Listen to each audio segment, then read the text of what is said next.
It should have been a time of victory. By mid-1921, Irish forces had fought the overwhelming might of the British Empire to a standstill, facing down a better armed, better equipped army to claim control of their own turf. Beaten and humiliated, London had thrown in the towel, agreeing to a peace treaty that would make Ireland a virtually independent state for the first time in centuries. But instead of celebrations, Ireland began 1922 with a feeling of unbearable tension between those who supported the treaty and those who believed it didn't go far enough. Tensions that would soon explode into open conflict. Fought over 10 bitter months, the Irish Civil War was a brutal capstone to the independence story, an epilogue written in the blood of brothers. Taking place in both cities and open countryside, it pitted friends against neighbours, sons against fathers in a great fratricidal struggle. A struggle that would change Irish history. In this third part of our loose series on Irish independence, we're delving deep into the Civil War, a conflict that still scars Ireland to this very day.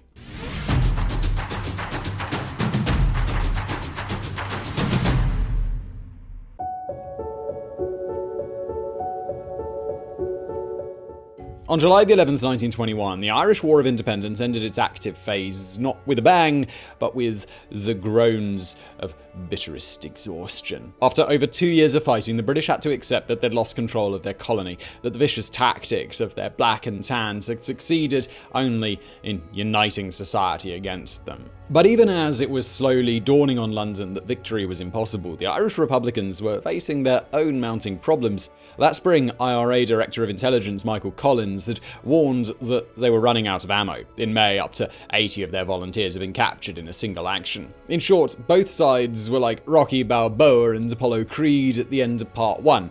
Nothing more than broken lumps, barely able to keep standing. And while, like Rocky, Ireland had won the moral and technical victory, neither side was in the mood for a sequel, hence the need for a peace treaty, one guaranteed to include painful compromises. That December, Michael Collins and Arthur Griffith headed the Irish delegation, with the British represented by Prime Minister David Lloyd George and Minister for War Winston Churchill. Since the Brits had basically lost, the key outcome was guaranteed, that Ireland would cease to be a part of the United Kingdom and gain a measure of independence. But within that simple-sounding guarantee lay a series of nasty compromises, as unwelcome as a bear trap in a souffle. Compromise 1 was that there would be no Ireland consisting of all 32 counties. Instead, Protestant-majority Ulster would remain in the UK as a separate entity, its exact shape to be decided by a boundary commission. Number 2 was that London refused to give Dublin full independence. The best Lloyd George and Churchill would offer was Dominion status within the British Empire. Now, in practice, that meant a lot of freedom, equivalent to that of Canada or Australia. But it also meant a British Governor-General with broad powers who'd take up residence in Ireland. Worst of all, it meant public servants being forced to continue pledging allegiance to the king. Now, if you're struggling to understand how repugnant that was, imagine for a second that the American Revolution had ended with a treaty requiring all future presidents to personally kiss the king's rectum. That bile rising in your throat, well, that is what the oath did to every Irishman. But Collins and Griffith had no choice. 2,000 were dead and Ireland was scarred. So they simply held their noses, puckered their lips, and did what had to be done. Starting on the 14th of December, the Dáil, or Irish Parliament, opened its multi-week debate on the Compromise Treaty, one marked by remarkable anger and ill will on all sides. In one corner stood Michael Collins, arguing that this treaty was basically the best they were going to get. It gives us freedom, he memorably declared. Not the ultimate freedom that all nations desire and develop to, but the freedom to achieve it. In the other corner, though, Dáil President Éamon de Valera was having none of it. From his perspective, the treaty went beyond what Collins had been authorised to negotiate. They needed to go back and squeeze further autonomy out of London, by force if necessary. Yet, for all de Valera's anger, he couldn't match war hero Collins' charisma. On January the 7th, the Dáil narrowly voted to accept the treaty. But while his supporters might have preferred to focus on the victory part, the key word was narrowly. In the 124-seat Dáil, only 64 voted for it, while 3 abstained and 57 voted against, hardly an overwhelming mandate. When the results were announced, de Valera resigned his post in disgust. He declared the Dáil was breaking its oath, that becoming a dominion of kingly butt-kissers would mean killing the Republic that they'd all sworn to defend. That same month, he left Dublin to whip up popular anger against the treaty. Sadly for the war-weary populace, he'd succeed beyond his wildest dreams.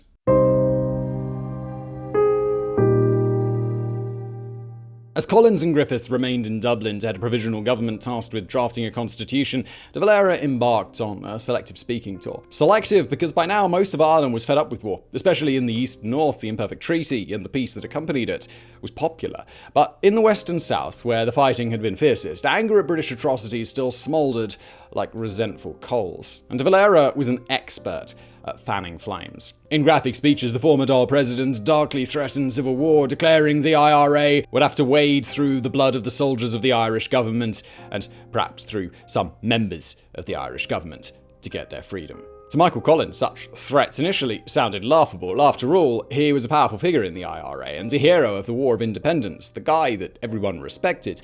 Rather than enemies, he envisaged the IRA becoming the backbone of Ireland's new national army, which just goes to show how utterly out of touch Collins had become. Of the Irish Republican Army's 115,000 members, roughly 75% found the treaty's terms about as appealing as a dirty weekend with Nigel Farage. Now, this might have been okay if the IRA had operated like a highly centralized national army, but it didn't. Instead, regional commanders financed and ran their own units as they saw fit. IRA-wide policy outside of wartime was decided at conventions of senior commanders. So when Collins returned from London, waving a treaty he had negotiated without any input from these commanders, it pissed off pretty much everybody.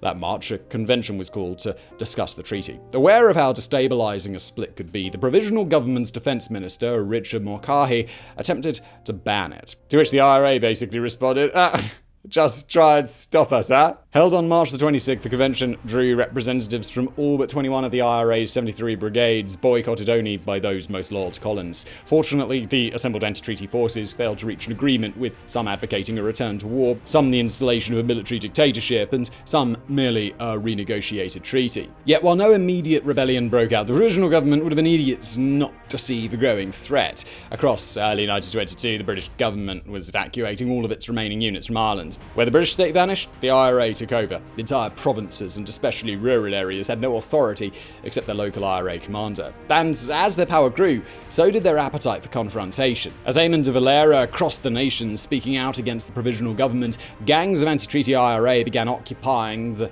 abandoned British outposts. In Limerick, anti-treaty forces got into a standoff with fighters loyal to Collins over who would take over the barracks. In Kilkenny, hundreds of IRA took over the town centre. But by far the most serious occupation took place in Dublin. On April the 16th, anti-treaty leader Rory O'Connor led 200 men to seize the four courts, creating a Republican fortress at the heart of the provincial government's power base.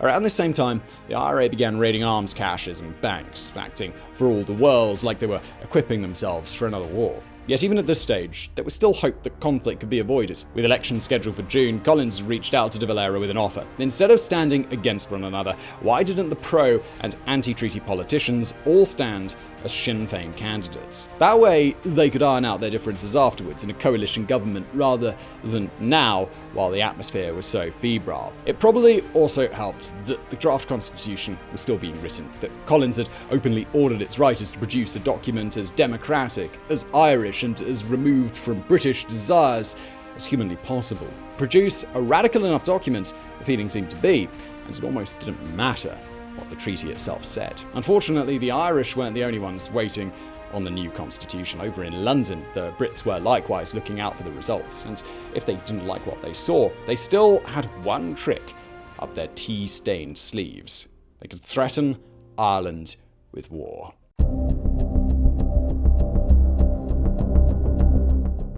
The last chance to avoid civil war evaporated at the end of May 1922. That's because the end of May was when the British got their first look at Collins's constitution, collectively crapped their pants. Everything they'd negotiated in the treaty was gone. The oath to the king, British predominance in defence policy, the separate carve-out for Northern Ireland. From their perspective, Collins had basically gone and written the constitution according to the treaty that he wished he had. And that was just too much for London, especially given the events in Ulster. So we've not had the chance to mention yet, but during those months of rising tensions in the island's south, Northern Ireland had already been boiling over. February had seen a grenade thrown into a Catholic schoolyard, killing 6 children. March, the murder of the McMahon family by policemen. May, the assassination of Unionist MP William J. Twaddle. Collins actually had a hand in fomenting some of this, encouraging IRA units to engage in cross-border raids and carry out assassinations. assassinations. Today it's thought this was part of a secret strategy to reunite the IRA by making everyone focus on the one issue they could agree on. Possibly Collins also hoped to destabilise Ulster, so much so that the British administration would collapse, leading to a united Ireland. Unfortunately, his plan was working so well that London was terrified of making any further concessions. When they saw the draft constitution, the Brits were brutal. The provincial government needed to either rewrite it or face a return to open war. And so died any hopes of de Valera's side ever accepting the treaty. The revised constitution was published on June the 16th, the same day Ireland went to the polls. With its sops to the British, it was so incendiary that the election pact between the two sides broke down. That day, pro and anti-treaty forces stood firmly against one another at the ballot box, both claiming the Sinn Féin label as their own. Before counting had even finished, the IRA had called another convention, one to discuss a return to fighting. Yet the anti-treaty forces remained just as split as before. Unable to reach a decision, the meeting collapsed when Rory O'Connor and Mellows stormed out, issuing a cry for Republicans to flock to the occupied forecourts. More peaceful elements, meanwhile, set up their own headquarters under Commander Liam Lynch. At this stage, then, we're witnessing extreme fragmentation, not just the split between the pro-treaty and anti-treaty factions, but a further split in the anti-treaty side between moderates and radicals. It's possible this fragmentation might have stopped the worst of the violence if it had been allowed to run its course, that eventually only the few hundred holed up in the four courts would have been willing to take up arms. But we'll never know, because wider events would soon push the anti-treaty moderates back into the radicals' arms. On the evening of June the 22nd, just as the scale of the anti-treaty faction's failure at the ballot box was becoming clear, Field Marshal Sir Henry Wilson MP stepped out of a cab at his London home. An Irish-born unionist from County Longford, Wilson was also a British war hero who'd been one of the nation's highest-ranked officers in World War I. But that isn't what Reginald Dunn and Joseph Sullivan cared about. Oh no. As they pulled their guns on Wilson, it wasn't his service record flashing through their heads, but his suspected role in egging on anti-Catholic violence in Ulster. The killing of Wilson and the shooting of two policemen as Dunn and O'Sullivan attempted to escape sent British-Irish relations from tense to, well, nuclear. Certain the assassination was directed from four courts, Winston Churchill demanded Collins storm the building. Failing that, the Brits were going to do it themselves. Yet Churchill would never have to see through his threat because anti-treaty forces were out to force Collins' hand. On June the 26th, the IRA kidnapped the Deputy Chief of Staff of Ireland's new National Army in retaliation for the arrest of an anti-treaty leader. The next day, the provisional government held a crisis meeting to decide its response. Not that there was going to be much to decide. As Arthur Griffith put it, we have either to go in or to abdicate. And so the stage was set for an assault on the four courts, an assault now destined to spark the Irish Civil War.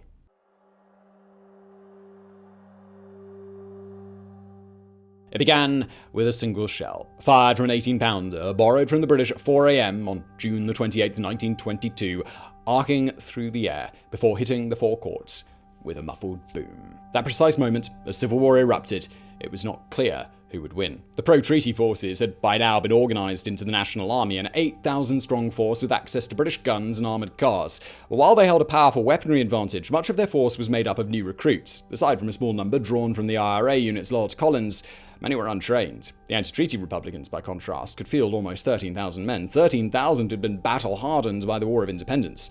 They might only be armed with a few thousand rifles, but, boy, did they know how to use them. For a week after the first shell hit the four courts, Dublin found itself at the epicentre of a series of gruelling, bloody battles. Amid all the smoke and darkness came flashbulb moments of horror. One was the gigantic explosion on June the 30th, which destroyed the four courts, obliterating centuries of records.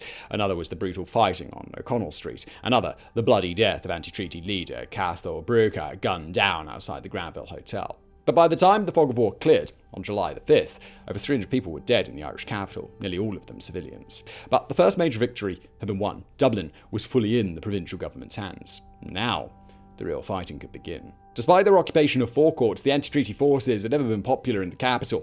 Now, as they retreated from Dublin, they concentrated their firepower in the areas where they had the most local support, the southwestern province of Munster. With the death and capture of so many leaders at four courts, command of anti-treaty forces fell to Liam Lynch, who'd ditched his moderate stance as soon as fighting broke out. His plan was to take control of cities between Waterford and Limerick, drawing a defensible line across Ireland's southwest. Behind this boundary lay the newly declared Munster Republic, with its unofficial capital of Cork, the IRA's base of logistics. Yet despite what some of his more gung-ho commanders pushed for, Lynch had no intentions of trying to expand the Munster Republic's reach. His goal wasn't to overthrow the provincial governments, but fight them to a standstill, leaving Collins no choice but to renegotiate the treaty. Which was a very foolish plan, since Collins absolutely intended to crush Lynch's rebels. The moment the Battle of Dublin was won, the provincial government instituted a shake-up of the National Army. A new call to arms was published, desperately trying to draw in new recruits. While most of them would be untrained, the call did manage to entice in a brand new officer class,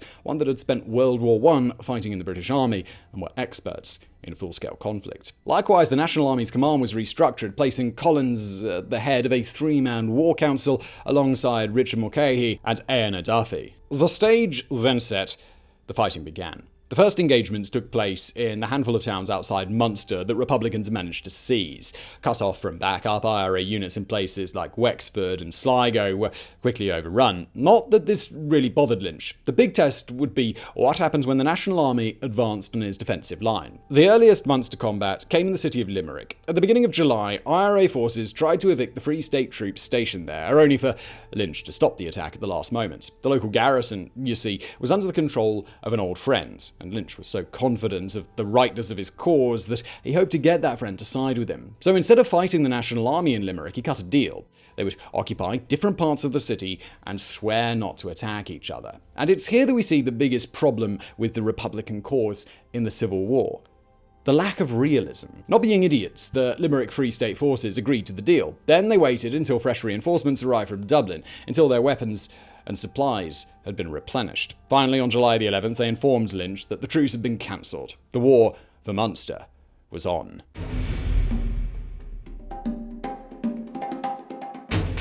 In the end, the truly active phase of the Civil War, the phase marked by heavy fighting for key cities, lasted a little over a month. In that short span of time, the anti-treaty forces went from guys with a decentest chance of winning to failures not holding a single slice of territory. At the heart of this shocking collapse lay three major issues: an unwillingness to go on the offensive, a lack of preparation, and a lack of local support in even the most die-hard Republican areas. The first one, lack of offensive action, makes sense when you think about it. Despite whipping the British in the War of Independence, the IRA weren't used to being a regular army, holding lines and capturing territory. They were used to guerrilla tactics, to ambushes, assassinations, and the slow draining of an opponent's strength. So when they suddenly found themselves fighting to hold frontline cities, it's perhaps no surprise that they underperformed. Hence the fall of Waterford on July the 20th, after 2 days of shelling. Hence the surrender of Limerick to the National Army just a day later. Yet, it would be the lack of preparation that really caused the Munster Republic to collapse. Aware the provisional government might attempt amphibious landings, the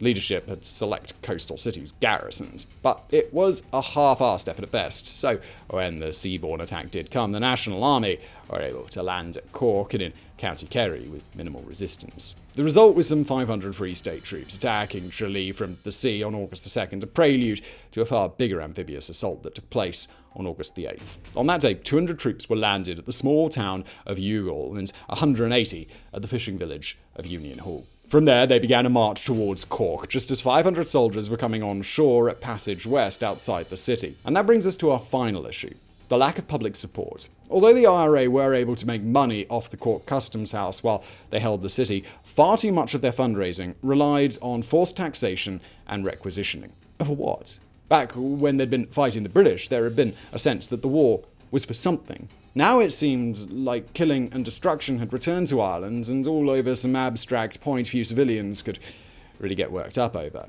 And without the population to hold their backs, the Republicans couldn't hope to win.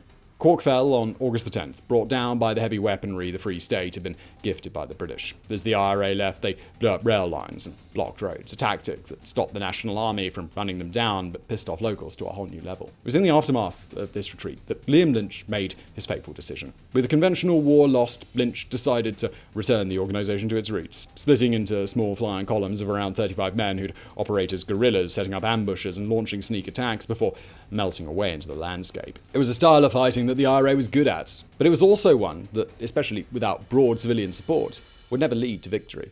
In effect, all Lynch was doing was prolonging the Civil War beyond its natural endpoint, sucking Ireland into a cycle of revenge killings and assassinations that still leave scars to this very day. And this cycle would start with the most infamous assassination of all. On August the 22nd, Michael Collins headed west of Cork on an inspection tour. The war effectively won. As his car was passing the village of Bion and Blath at dusk, a small group of armed men ambushed them. They could have gotten away, but Collins foolishly exited the car, gun in hand, and started to exchange fire. After a short battle, he was shot dead, the only casualty of the fight. The death of Michael Collins, at 31, robbed the provisional government not only of one of its leading lights, but perhaps the only man who might have been able to end the Civil War sooner rather than later. As it was, the killings would continue for another 8 months, starting with 5 civilians gunned down in Westport when the IRA opened fire on a crowd holding mass for the murdered Collins.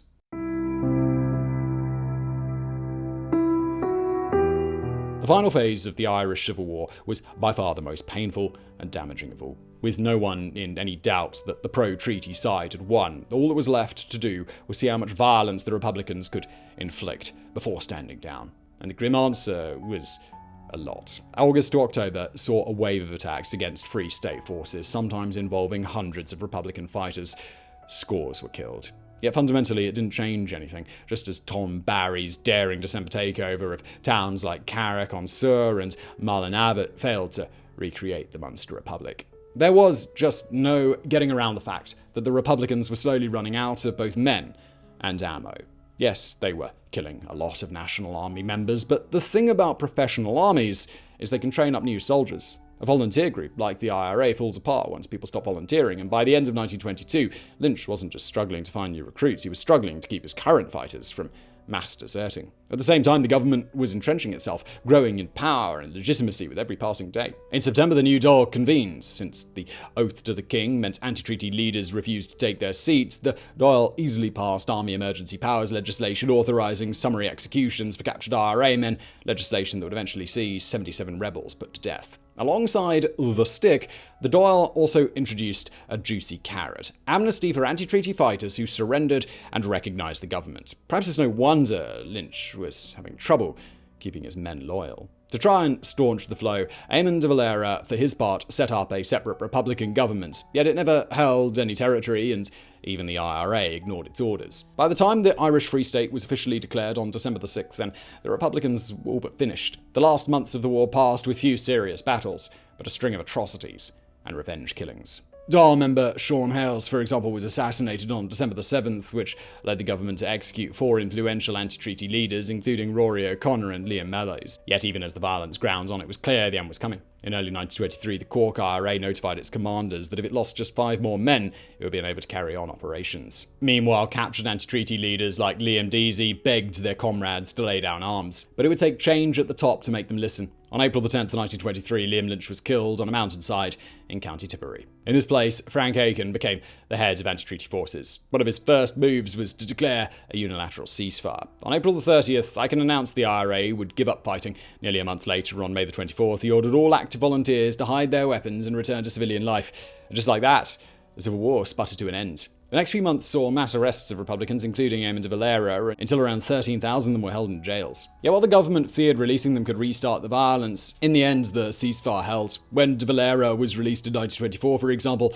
it wasn't to resume the struggle, but to go into politics. After co-founding the Fianna Fáil party, it wound up winning the 1932 election. His pro-treaty opponents, meanwhile, would eventually form the basis for the Fine Gael, 20th century Ireland's other major political force. Today, a century after it began, the scars of the Irish Civil War have yet to fully heal. All told, the conflict is thought to have killed around 1,500 people, fewer than the War of Independence, but a far more impactful number in terms of lingering bitterness, of anger, of divisions left to fester away. Even now, the legacy of this dark period remains unsettled. Even de Valera's role is debated. Was he a hero or a stubborn fool who led Ireland into catastrophe? Well, I'll let you decide on that one. And that marks the end of our loose trilogy on Irish wars of the 20th century, a final capstone to a series that included the Easter Rising and the War of Independence. Or at least, it's the final one for now, because there's one other conflict that shaped Ireland in the 20th century, one conflict that would exceed even the bitterness of the Civil War. We're talking, of course, about the Troubles.